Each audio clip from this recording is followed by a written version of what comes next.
Olá pessoal, meu nome é Johan e eu vou dar início à apresentação do nosso trabalho e da importância do CI e CD no ciclo de desenvolvimento de software. Então, para começar, nós separamos aqui três conceitos que nós gostaríamos de abordar para dar um embasamento teórico para o restante da nossa apresentação, certo? Sendo o primeiro deles o conceito de API, né? A API ela é um mecanismo que possui como principal objetivo estabelecer uma comunicação protocolada e padronizada entre dois componentes de software. Como, por exemplo, a gente pode citar aí a comunicação entre uma interface de usuário de uma aplicação e um banco de dados. Para que isso seja possível, a gente precisa criar um meio seguro e padronizado por onde essa comunicação vai ser feita, seguindo uma estrutura de solicitação e resposta entre os componentes envolvidos. Agora, também abordando um pouco sobre o Clean Architecture, a gente pode citar que o Clean Architecture é uma estrutura, né, uma metodologia de arquitetura de software que propõe promover a implementação de sistemas através do uso de padrões em sua estrutura, com o objetivo de obter um sistema com manutenção, desenvolvimento e atualização facilitados. Para isso, o Clean Architecture ele possui uma abordagem em camadas, conforme a gente pode ver aqui na nossa tela, onde cada uma delas possui um conceito e um objetivo específico. Começando pela camada das entidades, né? A camada mais no núcleo dessa arquitetura. A camada das entidades é a camada, como eu disse, a mais interna da arquitetura, a qual é responsável por criar uma estrutura de modelos a serem usados pela aplicação. Além disso, ela também aplica as regras do negócio da nossa aplicação. Agora, os casos de uso, né? A camada logo após das entidades. É, Ela define como o fluxo de dados da aplicação deve se comportar, levando em conta as regras de negócio das entidades criadas e os protocolos de comunicação que serão estabelecidos na camada de adaptadores de interface, ou controller, que é a camada que eu vou explicar agora, né? A camada de interface, digamos assim, é uma camada que atua como um intermédio entre as camadas de interface do usuário e a camada de casos de uso. Ela tem como objetivo padronizar e protocolar um meio de comunicação entre essas camadas, através da criação de caminhos, como por exemplo o que nós chamamos de endpoints.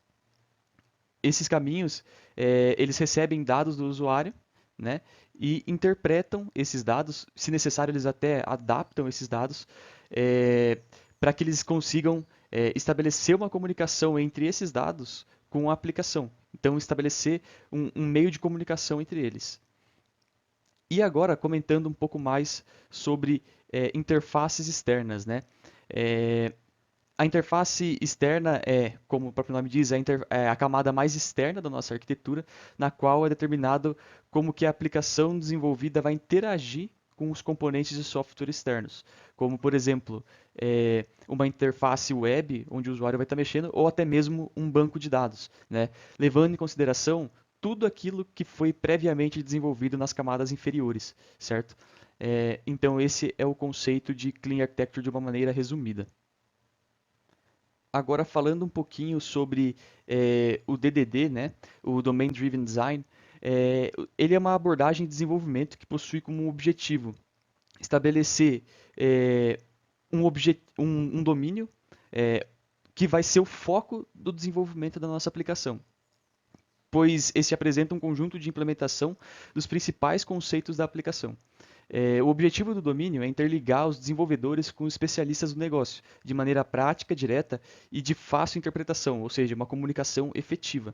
É, o DDD ele propõe desenvolver a aplicação usando o domínio como um ponto central, com o intuito de proporcionar um desenvolvimento claramente alinhado com a entrega de valor que o negócio deseja. A gente pode identificar o domínio do nosso projeto posteriormente, mas o que é interessante aqui de identificar nessa métrica, nesse método de desenvolvimento, é a eficiência na comunicação. Ter certeza que está todo mundo trabalhando e esperando e entendendo a aplicação de um mesmo jeito, porque está todo mundo analisando ela sobre o mesmo foco, que é o domínio, né? Então, agora para identificar de maneira prática que os pontos, os conceitos aí que eu acabei de explicar no nosso projeto, eu estou aqui com ele aberto. Eu não vou adentrar muito adentro do funcionamento dele. Eu vou explicar mais os conceitos estabelecer um paralelo entre os conceitos que eu acabei de explicar e o nosso projeto de uma maneira prática. Começando aí pelo nosso projeto ele funciona como uma API, né, que estabelece a comunicação entre os dois componentes de software, como eu tinha comentado. Aí, em relação à camada, né, a Clean Architecture, as camadas, nós temos a primeira camada, a camada mais interna, que é a de Entities, e a camada de casos de uso. Nós podemos ver aqui dentro da nossa pasta de modelos, dentro do nosso projeto. Eu estou aqui com uma classe aberta. O que essa camada faz, né? Como eu tinha explicado, ela define aí as principais estruturas, né, e as regras de negócio que vão ser aplicadas, né, nessas classes. Então aqui a gente pode ver que essa classe aluno, que está dentro da pasta modelo aqui, define qual que vai ser a estrutura do aluno, o que compõe um aluno, né, digamos assim, as regras dele, por exemplo, um aluno pode estar em quantas trilhas, ou um aluno pode estar em quantos cursos, né? Então, aqui ele está definindo essa questão da regra de negócio. Agora, a gente falando um pouco da camada de adaptadores de interface, né? Nós temos aqui a nossa pasta das controllers, né? Com uma controller para cada um dos objetos que nós precisávamos. Então, por exemplo, aqui nós temos uma controller do aluno com um get e um post, estabelecendo aí um meio de comunicação, como eu tinha comentado, de uma forma de solicitação e resposta, né, na nossa API. E, por fim, nós temos aqui a nossa pasta de repositório, com um repositório que para cada classe que a gente precisava, como um exemplo aí, né, dessa nossa camada de interface externa. Olá pessoal, tudo bem? Me chamo Felipe Moraes e estarei falando um pouco da integração contínua, ou CI. Nada mais é que uma prática de desenvolvimento de software que envolve testes automatizados do processo de integração do código produzido por N membros do grupo. É ideal ter um repositório em que todos do grupo consigam subir atualizações nele. Comumente é utilizado o GitHub, bastante conhecido. O CI tem como objetivo identificar e corrigir problemas de integração rapidamente, garantindo que tais correções sejam combinadas de forma contínua e sem conflitos. Para integração contínua, utilizamos o Jenkins, no qual pode ser feita a automatização de todas as etapas de compilação e testes de software. Bom, sobre a pirâmide Agile Test, ela apresenta em sua base a Unity, que pode ser dito como uma camada de testes de unidade. Acima dessa camada tem a camada Service, podendo ser dito como uma camada de testes de integração. E na ponta da pirâmide, o UI, ou seja, testes de ponta a ponta. Como demonstrado na imagem, quanto mais alto você está na pirâmide, menos casos de testes terá, serão mais lentos e com maior custo. Agora, mostrarei o projeto no Eclipse para falar sobre o teste de unidade e teste de integração feito nele. Bom, começando com o teste de unidade, nele fazemos o maior número de testes possíveis para garantir o funcionamento sem qualquer interação externa. É importante estar em perfeito funcionamento sem qualquer tipo de problema. Aqui eu vou dar o exemplo da classe BDD Busca Trilha Teste. Neles executaremos o teste de JUnit, onde ele mostrará que ocorreu e sem nenhum erro e sem nenhuma falha, dando como verdinho e que a classe funciona perfeitamente. Bom, para o teste de integração, seria quando dois ou mais unidades do código são testados em grupo para garantir que não haja nenhum mau funcionamento. O ideal é sempre estar realizando o teste de unidades primeiro e depois o teste de integração. Nesse teste de integração, utilizamos bastante o Spring Boot. Eu vou executar aqui. Utilizamos o Update Project. Depois utilizamos o Maven Clean. Falou que teve build com sucesso. E agora utilizamos o Maven Install. Nele vai correr todos os testes que temos no nosso projeto.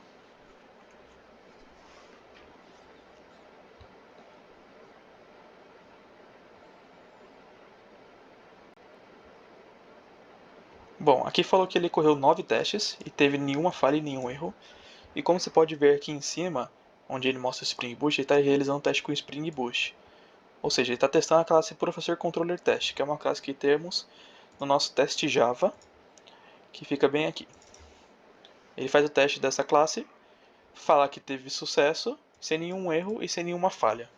ou que nada foi pulado de certa forma. Após inicializarmos o projeto com o Java Application, vemos que a porta 8080 subiu de forma correta. Lógico que é uma porta já padronizada pelo sistema ou pode ser alterada se a gente estiver já utilizando essa porta anteriormente.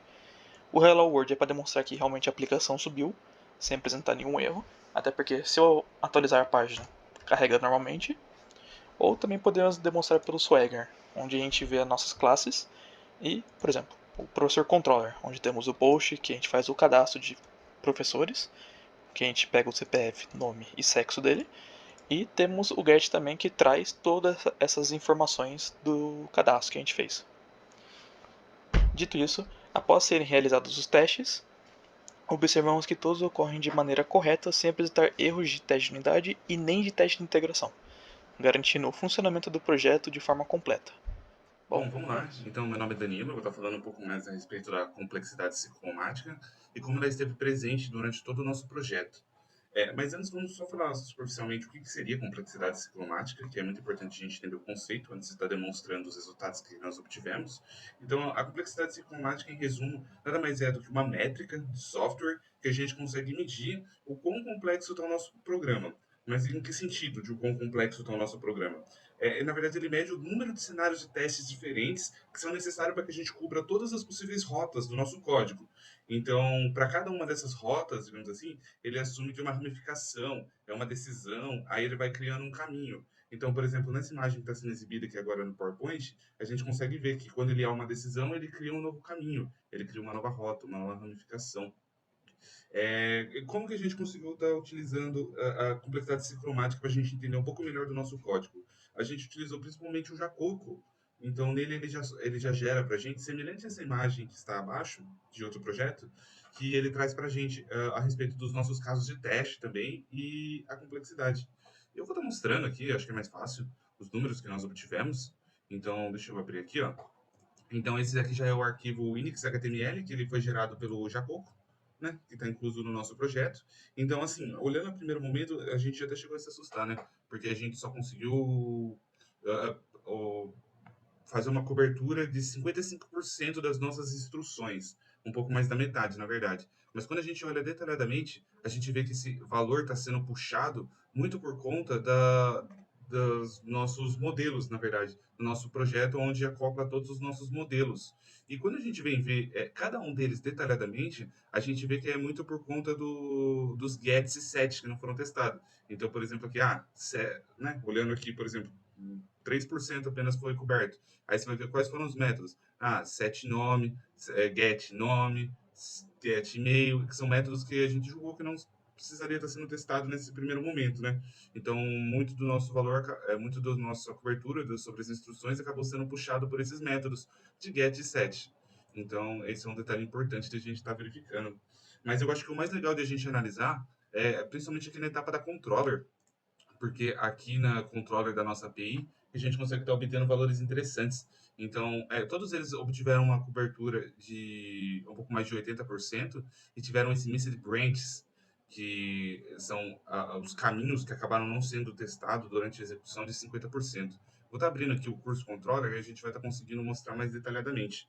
Então, o que acontece? Aqui dentro do curso controller, a gente tem um método de lista, que é o que vai mostrar todos os nossos, né, objetos que foram cadastrados, os nossos cursos que foram cadastrados, e o método de cadastrar.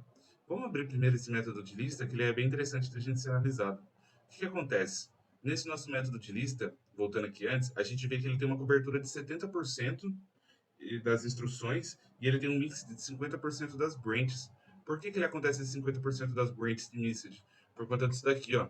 Quando a gente está executando, a gente tem esse if e a gente acaba tendo esse outro else. Então, basicamente, quando ele roda a nossa instrução, ele vai acabar perdendo uma branch. Por quê? Porque quando ele executa esse primeiro if, ou seja, quando ele vê que o nome do curso é vazio, ele retorna todos os cursos e acaba perdendo essa outra branch, né? Então, sempre quando ele acaba tendo esse if, esse else, ele acaba dando um message numa branch. Então, esse método, na verdade, o que acabou acontecendo com ele? Ele é um método de lista, onde a pessoa pode estar passando o nome de um curso. Então, se ele não passa nenhum nome, ele retorna todos. Agora, se ele passa um nome, a gente procura pelo nome, se encontra, a gente retorna, se não, a gente retorna a lista vazia. O que isso implica? Que a gente vai acabar lidando com Mystery Brands. E muito mais do que Mystery Brands, a gente acaba lidando com um aumento na complexidade, né? Falando sobre complexidade, assim, quando uma função, uma classe, ela tem uma complexidade ciclomática muito alta, por exemplo, acima de 10, isso pode ser um indicativo, né, vai depender do seu código, mas no geral isso pode ser um indicativo de que o seu código está muito complexo. Então ele acaba ficando muito difícil de ser compreendido, de ser mantido, e isso pode, né, aumentar o índice de erro, talvez, ou dificultar numa manutenção. Então, vendo no nosso método lista, talvez ele não tenha sido feito da melhor forma, por conta disso.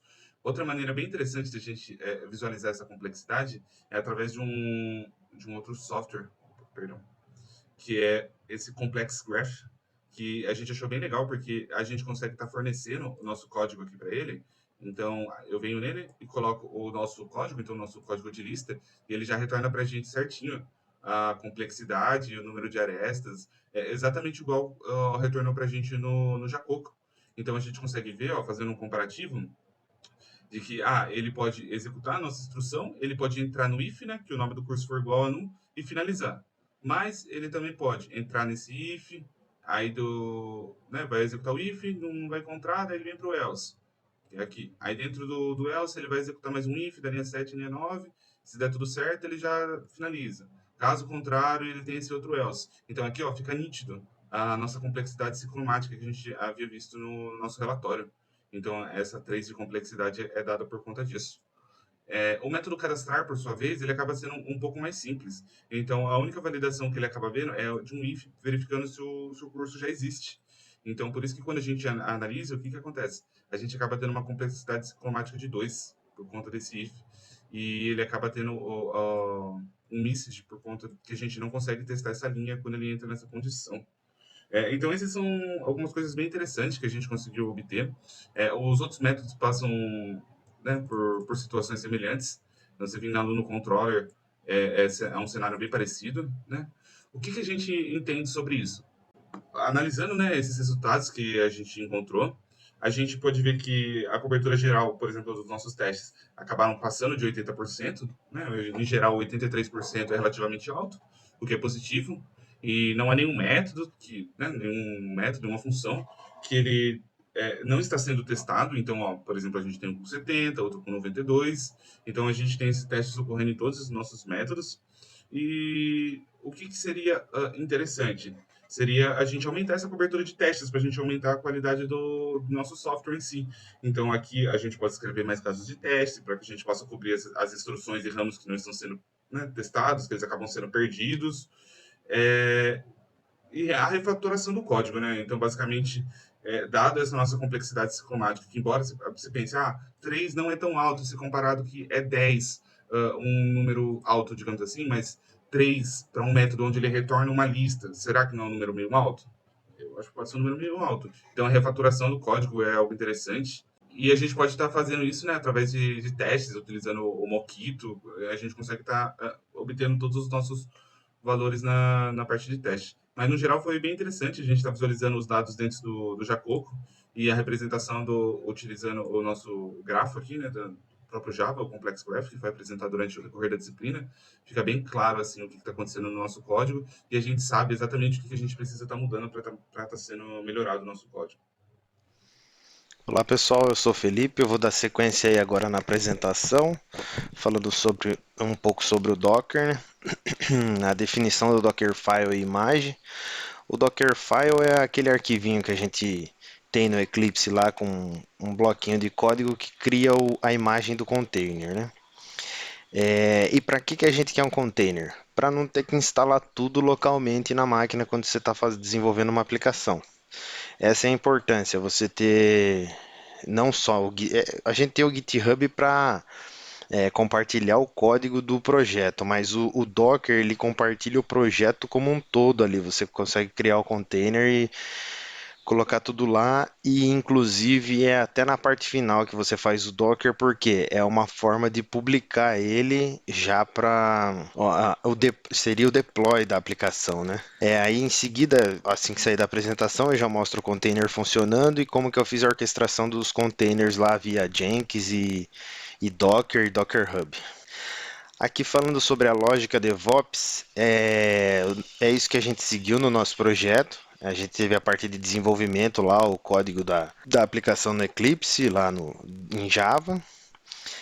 A parte de staging e homologação, a gente fez o Jenkins, Jacoco, o Spring Boot. Como a gente já viu, eu estou cortando um pouco aqui nesse vídeo, porque a gente já viu no outro vídeo, né? E a parte de produção final seria isso, fazer o deploy lá no Docker e no Azure, que no nosso caso a gente optou por não fazer por aquela questão de acesso lá que a gente não tem e comprar é meio que inviável nesse momento, né? Mas o Docker pode ser considerado como uma produção final nesse contexto que a gente está. E a aplicação do CI e CD que a gente fez aqui. E respondendo a questão final, em relação à empresa X lá, ela explicava que tá uma bagunça lá, né? E aqui a gente está cumprindo o nosso projeto, assim, comparando com a situação problema lá da empresa X, sim, como o Danilo falou no comecinho lá na apresentação dele, o mínimo dos testes que estão passando são 70%. Então, nosso pior teste atende 70%, os demais de 90 a 100. A gente tem integração com Jenkins e a solicitação foi atendida. Só não foi assim, 100% atendida porque a gente não usou o Heroku e nem o Azure, né? Mas tá no Docker aí. Então, eu vou mostrar para vocês agora a orquestração que eu fiz dos containers via Jenkins e também eu fiz um pipeline OMOL que ele faz ele triga assim que termina de rodar o job profile lá. Vou mostrar aqui para vocês. Bom, eu organizei as telas de uma forma que vai dar para a gente ver a orquestração de forma organizada. Aqui, na última compilação que eu fiz, ele criou as imagens, né, no Docker. Deixa eu só minimizar aqui. Aqui eu vou rodar primeiro a plataforma de curso online e assim que ela rodar, ela vai trigar o pipeline Jenkins OMOL. Mas antes disso, vamos dar uma olhada aqui como que foi configurado. Aqui vai o padrãozão lá, com uma pequena descrição, eu mantive o repositório do Git, a branch master configurada, dei um clean install aqui, dei a pasta do Dockerfile em vez de ser ponto barra, que no nosso caso lá ele não está identificando, e aqui eu coloquei o repositório que eu criei lá no Docker Hub. Aqui deixa eu dar um update. Dentro aqui do Docker Hub, a gente obrigatoriamente tem que criar esse repositório aqui para a hora que eu for fazer o push, eu ter um repositório aqui para ele identificar. Daí eu coloco meu usuário barra nome. Aí aqui eu dou o push, né, no meu Docker Hub e eu ponho a credencial que eu cadastrei previamente dentro aqui do Jenkins, na minha configurações. E aqui a partir do Jacoco, não coloquei percentual, porque isso aí é o de menos, né? Aí fechou. A parte de configuração desse job aqui mais ou menos a mesma coisa do que a gente já fez, só que eu coloquei agora para fazer o push e apontei pro meu repositório lá do Dockerfile. Beleza. Aqui ó, a gente vai ver que o último push foi há 4 horas, né, que eu estava fazendo de manhã. E eu vou agora mostrar a configuração do pipeline OMOL aqui, para explicar como que ele vai fazer o trigger. Aqui é o mais simples do que o próprio job, né? Freestyle. Eu coloco o nome do Docker host, aquele padrãozão lá do Docker. Imagem mesmo, eu dei o nome da imagem. E aqui eu coloquei o mesmo nome do meu repositório lá do Docker Hub. E aqui, diferente dos outros jobs que a gente criou, a gente seleciona esse Build Trigger. O que ele faz? Ele vai disparar esse pipeline. Assim que o plataforma de cursos, que é o que eu setei aqui, né? Assim que ele terminar a compilação, ele vai disparar esse job. A gente vai ver aí ele compilando certinho. Assim que termina, ele já chama mesmo esse outro job pipeline aqui, pipeline, né? Seria. Aí aqui também não muda muito, é o GitHub lá, a branch normal, o caminho Jenkins file e fechou. Vamos rodar agora. Ah, só uma observação. Para funcionar, eu tive que mudar aqui o Docker Compose, porque no outro vídeo lá que estava o nome do container quando eu estava criando, eu dei qualquer nome lá. Não tinha criado o repositório no Docker Hub. Agora eu tenho que colocar aqui o mesmo nome do Docker Hub, que é esse cara aqui, ó. Esse mesmo nome desse cara aqui, ó. Se eu clicar nele aqui, eu consigo copiar e colar esse nomão aqui, ó. Aí tiro os espaços lá aí coloco, daí eu fiz um push de novo, né? O commit, quer dizer, fiz um commit aqui. Acho que a última atualização deve estar. Aqui a última atualização que eu fiz foi para aumentar o delay lá, que eu tinha deixado em 10 segundos. Eu aumentei para 20 porque a primeira compilação aqui estava dando problema. Aí eu deixei 20 para garantir e depois que eu mudei para 20 foi. Vamos ver se agora gravando o vídeo não vai dar nenhum problema, como sempre, né? Vamos lá então. Se ficar demorando muito para compilar, eu adianto o vídeo aqui, para não ficar alugando aí o tempo. Vamos lá na saída do console, né, para ver o que ele está fazendo. Eu gosto de deixar o Docker aqui em cima para eu ver ele criando, para ver ele criando o container já assim que ele vai rodando. Repara aqui que a gente no pipeline Jenkins a gente está na compilação 23. A hora que ele terminar aqui, ele já vai setar e vai iniciar a compilação 24, porque eu coloquei para ele setar automaticamente assim que o job freestyle terminar de executar. Então vamos esperar um pouquinho aí. Assim que ele der um success lá no final, a gente já vai ver startar aqui. Aí, isso que é legal, como ele está criando o container lá no Docker Hub, ele ainda usa o Docker local para fazer a imagem, ó, e ele vai apagar essas que estão sem uso. Sucesso, beleza. Aí ele já iniciou, ó. A hora que ele deu sucesso aqui, vocês já viram que ele iniciou a compilação 24 do pipeline Jenkins OML. Aí vamos dar um... É que aqui é mais rápido, né? Mas vamos dar um output aqui para ver o que ele está fazendo. Aqui ele está entrando no Docker Compose e está pegando aquele código lá para fazer a execução do container. É nesse momento que ele elimina os containers que estão sem uso lá e começa a criar, fazer o push no Docker Hub, né? Agora ele está contando o delayzinho lá, daí dá tempo de atualizar tudo. E o próximo é dar o push, publish. Falhou.